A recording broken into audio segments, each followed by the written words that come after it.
Манастирскиот комплекс Свети Јоаким Осоговски, духовно прибежиште кое не ги остава равнодушни сите посетители, намерници, туристи и дејци од која било бранша.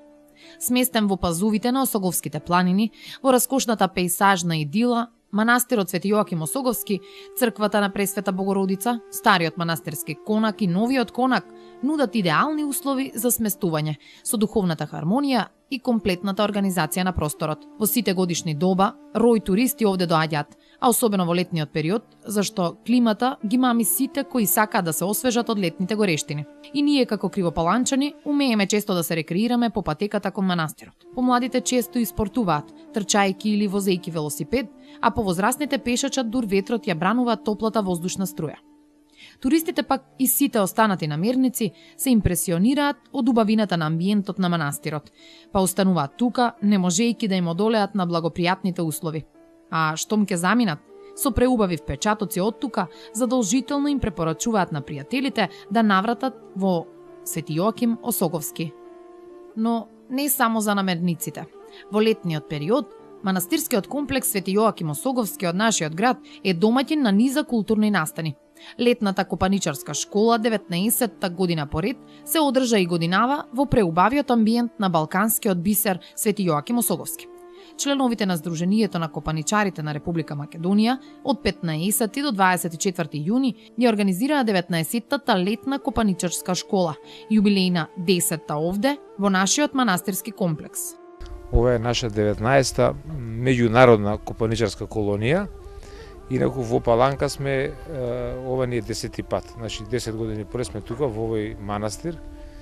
Инаку учесници се околу 20 копаничари, значи 20 на копаничари, од кои 20 не се од Бугарија, еве за прв пат, значи 27 од Бугарија и 1 од Србија. Што значи дека оваа колонија е веќе меѓународна. Неполна деценија по отпочнувањето на школата, копаничарите гостувале во манастирот и оттогаш наишле на одличен прием од страна на старешината, на прислужниците и на сите луѓе кои со својата широкоградост и топлина ги плениле. А неоспорната убавина на манастирот и комплетните услови за престој и творење биле пресудни веќе цела деценија центар на збиднувањата во нивниот занает да биде токму манастирот Свети Јоаким Осоговски.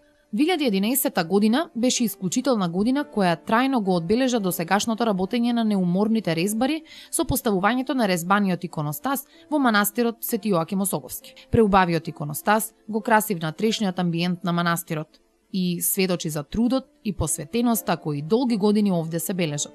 Што значи тоа за нив и нивниот работен век, со кој покрај многуте иконостаси низ црквите и манастирите ширум Македонија оставија трајна вредност и сведочење во нашиот град, говорат тие самите. Разговараме со протомајсторите на летната школа. Разговараме со протомајстор Мирко Гашпарец. Вие минатата година, 2011, го поставивте иконостасот кој што се наоѓа во нашиот прекрасен манастир Свети Јоаким Осоговски и веќе ги плени сите посетители. Колку време работевте и која беше екипата која го изработи овој иконостас? Се договаравме повеќе години како да направиме нешто да промениме во самата црква, да се промени иконостасот, да се направи некој иконостас кој стварно заслужува за оваа црква и за овој манастир. Го работевме 2 години, екипа од 6 луѓе, јас, Мирко Гашпарец, Никола Прчков, протомајстор, Злате Крстевски, и тој протомајстор, Јане Крстевски, Никола Михајловски и Раде Костовски од Крива Паланка. Тоа беше екипата која направи преку 500 и нешто елементи, делови, кои лани, така беше септември, мислам, ги составивме тука, ги донесовме комплет направени и да се подигни иконостасот. Тоа беше голема работа, донесовме двајца мајстори од Битола, кои беа тие технички дел кои го извршија и мислам дека стварно е нешто, а да не напоменам, направивме владички трон, кој стварно изгледа импозантно, преку 4,5 метра висок и така комплет цела направено од нас. Дали беше тешко да се изработи овој прекрасен иконостас? Дали сета таа работа беше дополнителна мотивација за вас што ќе оставите нешто трајно, траен белег во манастир? Вака, прво, благодарни сме што добивме, како да ви кажам, поверење и доверба да работиме на вакво место. И тогаш ние вложивме многу повеќе од она што е обично би било нормално. сакавме да остане нешто, оти ова веќе врв во целата наша работа, премно тие луѓе што работеа од цело. Би ве се прашала дали во Македонија, во некој од нашите манастири или пак цркви имате изработено ваков или сличен иконостас? Имаме направено преку 24-5 иконостаси. Јас имам направено 2 и 3 иконостаси за Австралија. Друга екипа, истите луѓе со некојаш мора да се земат и помош. Значи 2 за Америка и уште една за Австралија.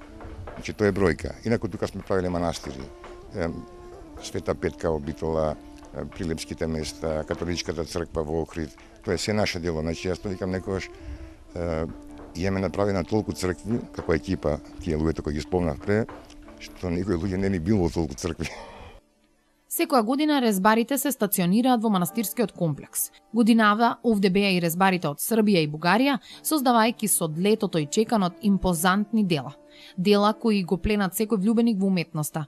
Постари и помлади, протомајстори и наивци, сите заедно овде, во симбиоза со духовната оаза, неуморно творат, но и се дружат. Господин Никола Прчков, колку време сте вие дел од копаничарските колонии и колку време творите воопшто?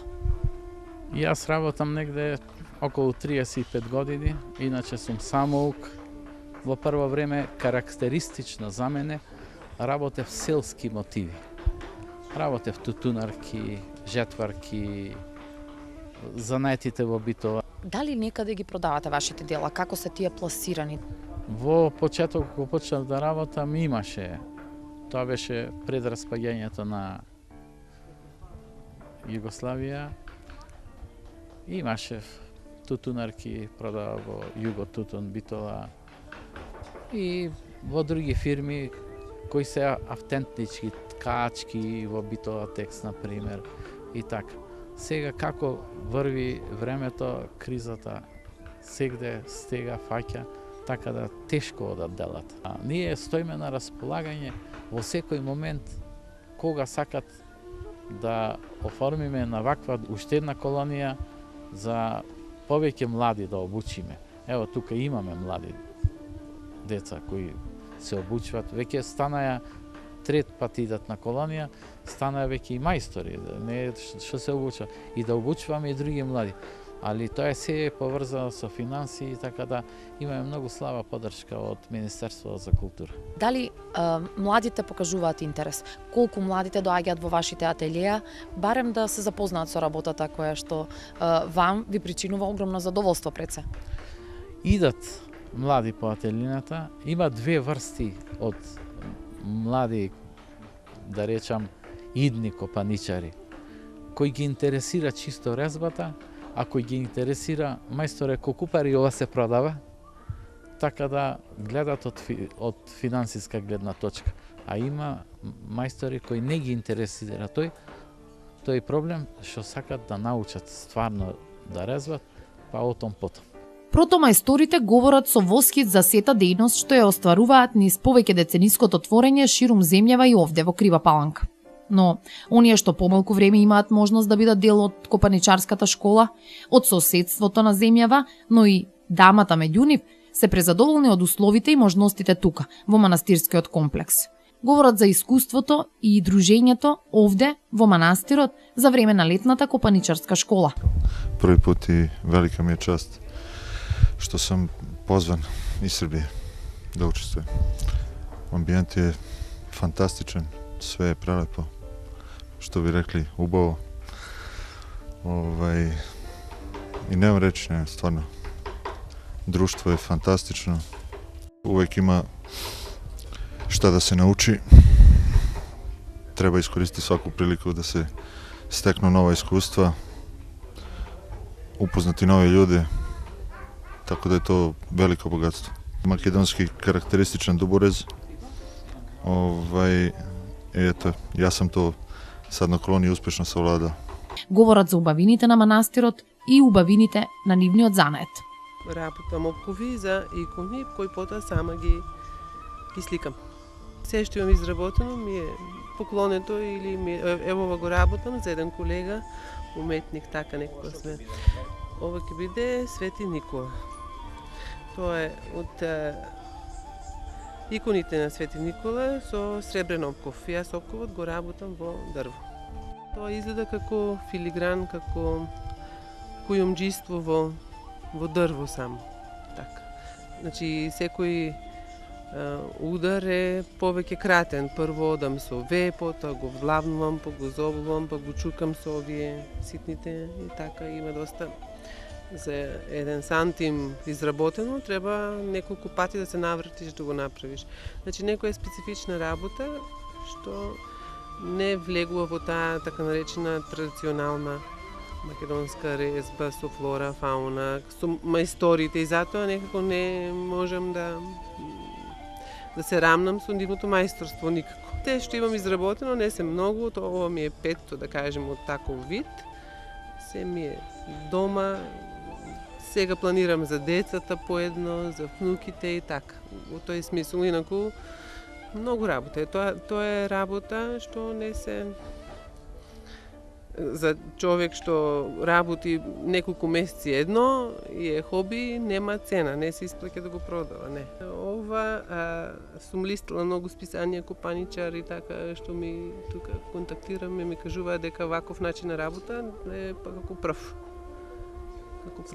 Специфичен, да, и тоа ми се допаѓа зашто јас работам и пастел, акварел, улие на платно, да сликам повеќе години од ова ми е ново, некако 91-ва работам и комуницирам со многу уметници, затоа работата ми е комбинирана и малку моја.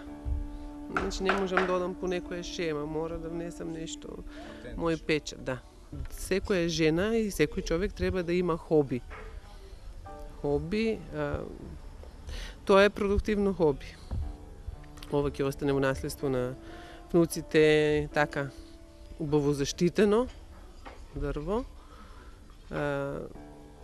Кога имаш хоби, секојаш знаеш што да правиш со самиот себе, никогаш не ти е досадно. Посебно сега старееме, луѓето кога одат во пензија се прашуваат леле како сега нов период од животот е со едно вакво хоби, ќе имаш секојаш комуникација и време за себе и ќе си креативен. Копаничарската колонија, покрај тоа што е збир на врвни мајстори и долгогодишни резбари, кои низ децениите ги пренесуваат своите искуства меѓусебно, е истовремено и школа. Можност помладите кои туку што запливале во водите на занаетот резбарски да научат дел од тајните на протомајсторите. На колонијата 2012-та, најмладиот член со само 17 години рече дека, уживајќи во релаксирачката уметност и позитивната енергија која се бранува низ воздухот на осоговието плени, ветува дека повторно ќе биде дел од оваа школа, потенцирајќи ја слабата заинтересираност на помладите генерации да го научат и наследат занаетот на резбарењето, специфичен и карактеристичен за Македонија и Балканот. Јас сум Петар Речиновски, доаѓам од Битола и учествувам 3-та година на колонијата поред, а исто толку години и се занимавам со резба од хоби, иначе учам средно училиште техничко во Битола. Сега изработувам мотив со желади и птица. Македонска традиционална резба е овој мотив. Препорачувам да се занимаваш што повеќе млади луѓе, ти нема на моја возраст, јас не познавам многу млади луѓе кои го работат тоа.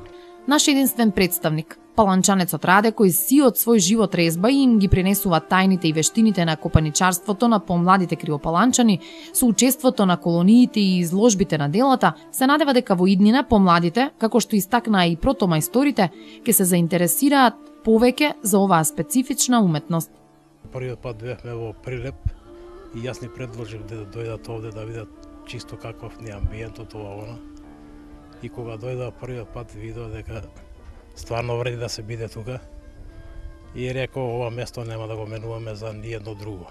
Имавме гости од Бугарија, од Србија и од цела Македонија. До година планираме да биде уште побогата и во тек со изложбата планираме да направиме некој светски семинар за копаничари. Тоа многу ќе значи за самиот град Крива Паланка и за манастирот. Нашиот сограѓанин, искусен резбар, не ја сокрива гордоста и радоста што и тој беше дел од екипата копаничари кои го изработија импозантниот иконостас во манастирот Свети Јоаким Осоговски, оставајќи белег за поколенијата, врежувајќи се за секогаш во на манастирот историјата. Вие сте видели, чувството е многу пријатно, нормално дека Сум среќен што сум учесник во тоа и тоа фактички сум дел од историјата на самиот манастир. Организаторот и председател на Сдруженијето на копаничари најави 2013 година светскиот семинар за копаничари ќе одбележи јубилејната 20 година од постоењето на колонијата. Следната година е јубилејна 20 години од нашето Сдружение на копаничари на Македонија. Значи, за следната година имаме активност светски семинар за копаничарство, каде што имаме поканато гости од Америка, од Германија, од Англија, од Франција, кој ги се одржи баш токму овдека, во овој манастир Свети Јоаким Осоговски. Значи, ги се одржува 2 дена. Се надеваме дека ќе успееме да ни биде покровител нашиот председател Ѓорѓе Иванов. Да се биде дел од летната копаничарска колонија е чест и задоволство кое не го сокрива ниту еден член од учесниците, од караванот на уметниците. Тука се перфектни условите, многу убаво има примено, тука сме како домаќини, да кажа. Импресиите се нешто кое го пренесуваат на сите познајници. Врло ми е тешко да се растанем од овој природа и од ових луѓе. Стварно, све е фантастично. Манастирот е место каде занесот од убавината ги преминува сите духовни граници. Тука е прекрасно, тука има посебна енергија. Јас правам утрински молитви тука во манастирот, во Мала Богородица, манастирчето. Литургија имаше, има посебна енергија. Прекрасен. Манастирот е бисер во зеленило. Така си го имам крстено. Имам и направено, после тоа одам во Дојран неколку дена, имам направено улие на платно од манастирот со многу вода, со многу зеленило. Прекрасен амбиент, посебна енергија. Прекрасни се луѓето тука што не обкружуваат. Прекрасно. А убавината неоспорна пак, не оставајќи ги рамнодушни, е она што секогаш ги навраќа тука. Повторно и повторно. Доаѓаме тука 10-та година скоро ете вака и носиме фотографии, снимки и јас многу сум така малку воодушевен од овде и кажувам. И една година цело моје друштво и донесов овде на викенд. Во овој комплекс овде на викенд. Не може да ги вратам во Битола толку беа. Ова источен дел широки луѓе, бистри и добронамерни. Не пречекај како своји, така заживеавме и така прво беше тоа. После самиот комплекс ни дава услови нормални за живење. Мислам, ако сме ние резбари, треба да има и храна, треба да има и близина, да играат и се така. Мислам, се е комплет, задоволни сме сите и од Домот на културата, и од општинските луѓе и се така. Стварно, немаме замерки на ништо. Нема да бегаме од овде. Ова творење е и дружење, пред се. Многу анегдоти, интересни досетки и доживеалици останале запаметени низ годините. А копаничарите ветуваат уште многу такви моменти. Сплет на различните компатибилни карактери на уметниците од разни наши градови, од разни земји, кои носат обележје на дрвото изрезбано, кои говорат низ делата и насмевките на нивните лица. Следната година, јубилејна 20-та, манастирот ќе биде место за меѓународен семинар на копаничарите од земјава и цела Европа. А до тогаш, во слободното време, наминете во манастирот Свети Јоаким Осоговски. Уверете се по кој знае кој пат во убавината на иконостасот, создаден од вредните, виртуозни прсти на мајсторите резбари, под летото и чеканот.